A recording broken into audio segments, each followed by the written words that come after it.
Hi, AP Stat students. So what we've learned so far is we've learned how to do an interval and a test. And I want to talk specifically today about that one sample z-test for P. What happens is we have this null hypothesis and then we have this alternative hypothesis, right? We're trying to prove the alternative hypothesis. So we gather evidence, we get a statistic, and then we find a p-value, a probability of getting that statistic or more extreme than that, given the null hypothesis is true.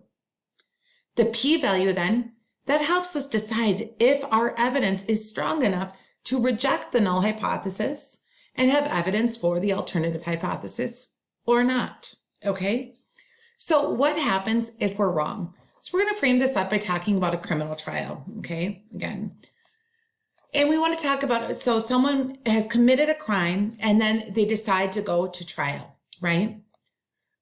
In our court of law, we're supposed to assume innocence before we prove guilty. We need enough evidence to prove guilt. Similar to our p-value has to be very small in order to have evidence for the alternative hypothesis.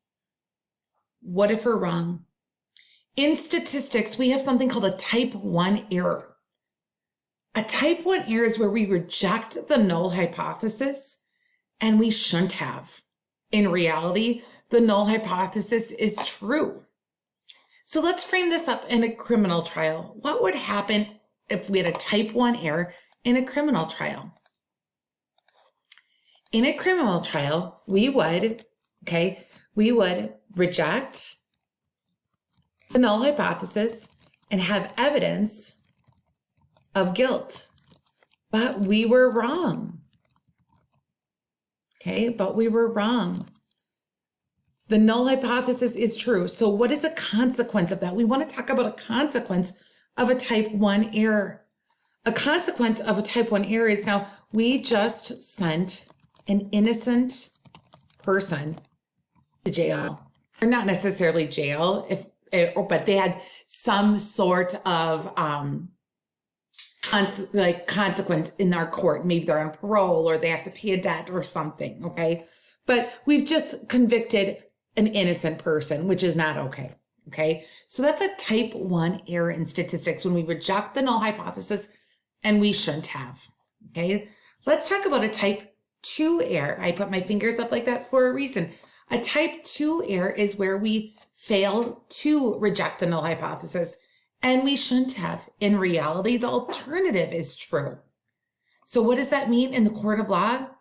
Okay, we failed to reject the null hypothesis, meaning we didn't have enough evidence to prove guilt, but we shouldn't have done that. The person truly was guilty.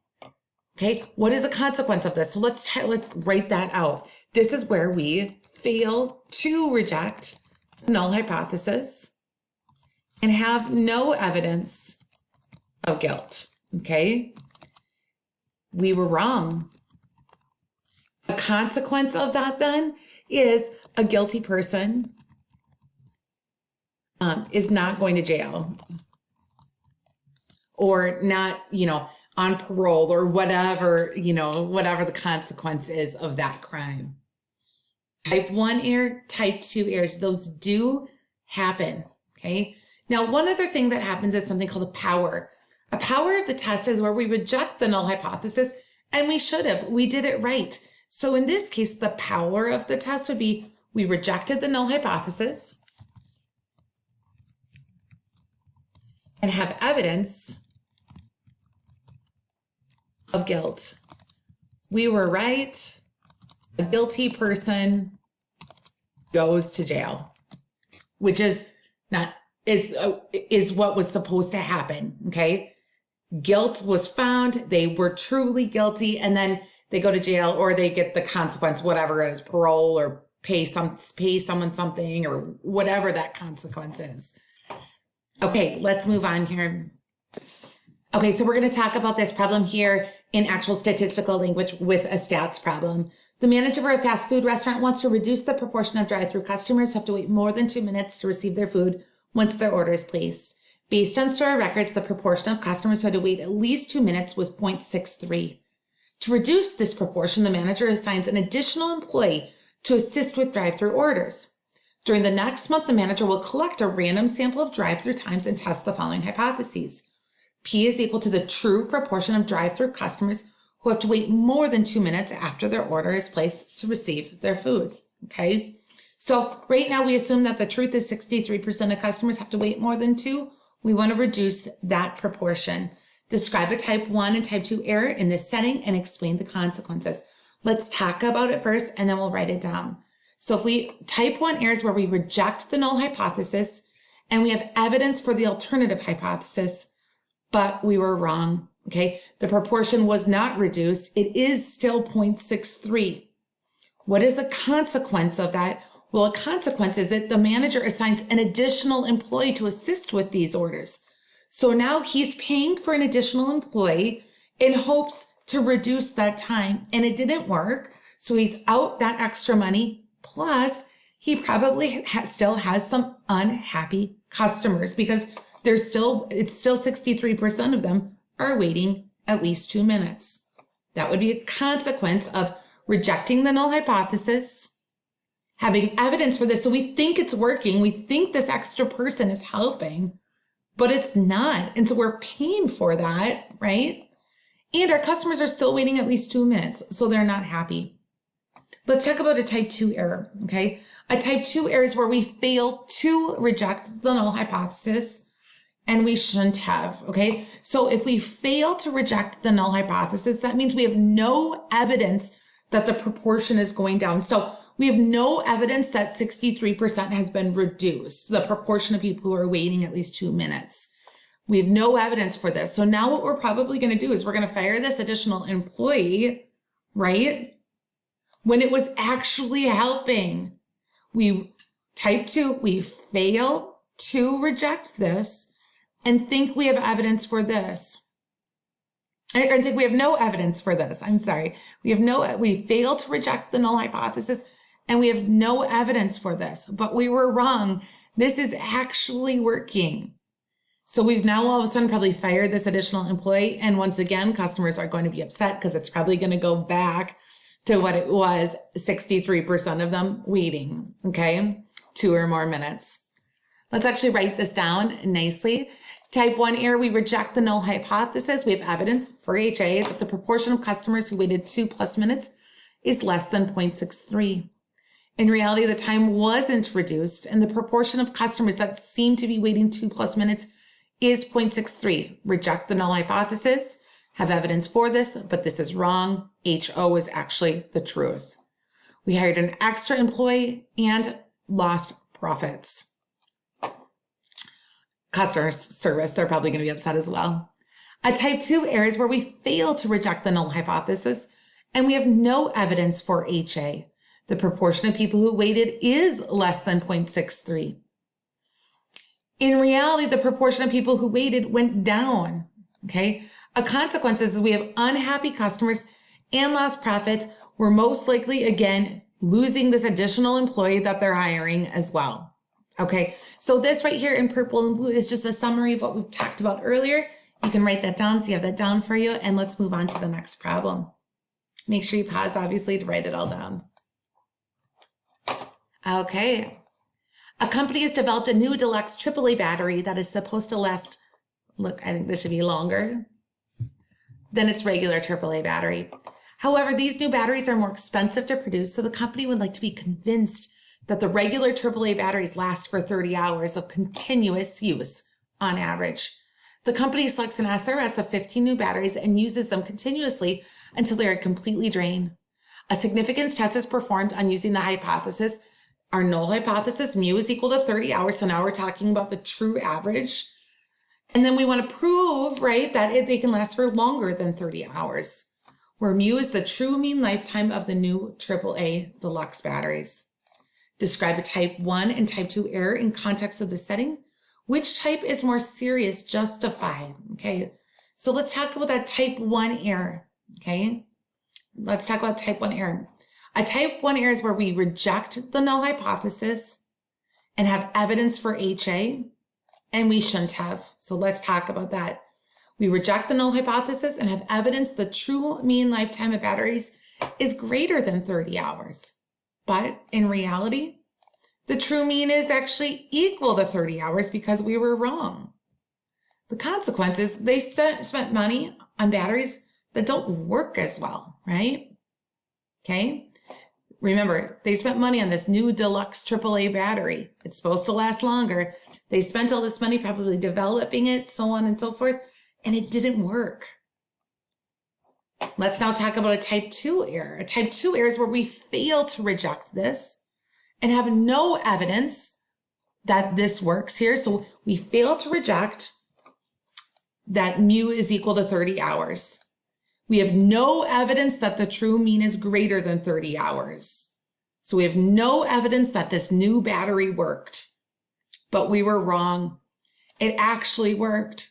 What's a consequence though? Well, we probably threw out the game plan and went with the old AAA batteries, and we shouldn't have. These are actually working. So what's a consequence of that? Most likely customer service. Let's look and see. If type 2 error is where we reject the null hypothesis and have no evidence that the battery mean lifetime hours is greater than 30. In reality, they do work longer than 30 hours.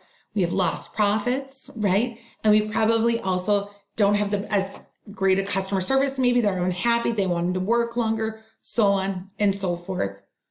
Which one is worse? Okay, which one is worse? When you're describing which one is more serious, okay, well, that is from your perspective.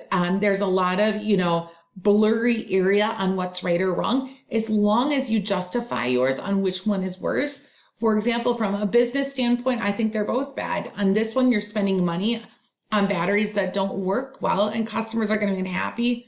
And over here, kind of similar, right? We just threw out a really good plan that actually worked. These new deluxe batteries that actually did work, and we're the status quo. Sorry, I had to stop the video. So if it's a little choppy, forgive me. We just talked about consequences. I think you can make an argument on either side. From my opinion, as a teacher, I would say a type 1 error is probably a little bit worse because we think that this new deluxe AAA battery is actually working and it's not. And so we're spending the money on these new batteries that aren't actually working. And it says they're expensive to produce, right? So in my opinion, again, you can use either type 1 or type 2. You can make an argument for which one is a more serious. Sometimes it's just glaring at you, like which one's more serious. In this one, you can maybe make an argument on either one. Again, I think a type 1 error is worse after reading it a little bit further here, just because it's expensive to produce these AAA batteries and they're not working. Okay, they're not working. All right. Let's move on, guys. Let's talk about probabilities of these errors. So what are the chances that this will actually happen? The probability of a type 1 error, okay, is equal to actually whatever alpha is. Now, we don't need to worry too much about this. You're not going to have to, you'll be given alpha or you state alpha is 0.05, right? You don't have to worry too much. You just have to be familiar with these symbols and what they are equal to. Probability of a type 1 error is alpha. The probability of a type 2 error is actually called beta. Again, you'll never compute this, so you don't have to worry about it too much. It's just like a sliver of the AP test. What's more important is that you can actually describe what a type 1 error is and describe what a type 2 error is, as well as what power is, okay? And power is actually equal to 1 minus beta. Now, you could be given what power is, and so they might say to you, the probability of having power, meaning you did everything right, is 0.75. And they'll ask you, what does that mean? You just have to say there's a 75% then chance of rejecting the null hypothesis given the parameter is an alternative value. You just have to really, truly, you guys, and this comes straight from our book, when you're saying the probability of power, all you really have to say, let's say they say the probability of power is equal to 0.75. You just have to say there's a 75% chance of rejecting the null hypothesis correctly. Okay, that's all. Because that's what it is. There's a 75% chance that you're going to reject the null hypothesis, have evidence for the alternative hypothesis, and you're right. Okay, so you did it correctly. That's all you have to understand there. Now, a couple things though that you do need to know. Well, how do we decrease the probability of a type 1 error? Again, easy, just decrease alpha. Make it from 0.05 to 0.01. How do we decrease the probability of a type 2 error? Increase the sample size. How do we increase the power of a test? Increase the sample size and alpha. Guys, really, truly, just have these down somewhere in your notes. These are primarily multiple choice type questions. The only thing I have seen in a free response is how to increase the power of a test. And you literally just have to put increased sample size and alpha. There's not much more to it. Keep it simple.